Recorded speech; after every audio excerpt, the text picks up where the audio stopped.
পার্বত্য চট্টগ্রামকে ঘিরে ভারত, মিয়ানমার সহ বিভিন্ন দেশের অশুভ শক্তির ষড়যন্ত্র চলছে। পাহাড় থেকে সেনাবাহিনী প্রত্যাহার করা হলে সেখানে শান্তি নয়, বরং অশান্তি শুরু হবে। এক্স ফোর্সেস অ্যাসোসিয়েশন আয়োজিত এক সেমিনারে এসব কথা বলেন বক্তারা। বুধবার বিকেলে জাতীয় প্রেস ক্লাবে আয়োজিত আলোচনায় অংশ নেন প্রবাসী কল্যাণ ও বৈদেশিক কর্মসংস্থান প্রতিমন্ত্রী নুরুল হক নূর। বলেন, পার্বত্য চট্টগ্রামে সশস্ত্র গোষ্ঠীকে নির্মূল করতে হবে। প্রধানমন্ত্রীর রাজনৈতিক সহকারী রাশেদ খান অভিযোগ করেন, প্রতিবেশী রাষ্ট্রের চক্রান্তে পাহাড়কে বাংলাদেশ থেকে আলাদা করতে বিভিন্ন জনগোষ্ঠীর হাতে অস্ত্র তুলে দেওয়া হচ্ছে। সেনাবাহিনী দেশের অখণ্ডতা রক্ষায় প্রাণপণ কাজ করছে, তাই সেনাবাহিনীকে নিয়ে বিতর্কিত বক্তব্য দেয়া থেকে সবাইকে বিরত থাকার আহ্বান জানান।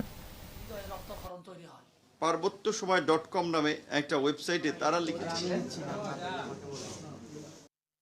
সশস্ত্র গোষ্ঠীগুলোকে যদি নির্মূল না করা যায়, আমি আবারও বলছি যে সশস্ত্র গোষ্ঠী, অস্ত্রধারী গোষ্ঠীগুলো তারা এখনো মেশিন গান পাচ্ছে, এটা তো কেউ দিচ্ছে পরিষ্কারভাবে।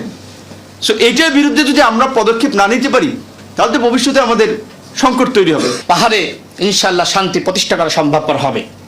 এই জন্য সেখানে সেনাবাহিনীর যারা দায়িত্বরত আছে তাদেরকে আমাদের সকলের উচিত সমর্থন দেওয়া, সহযোগিতা করা।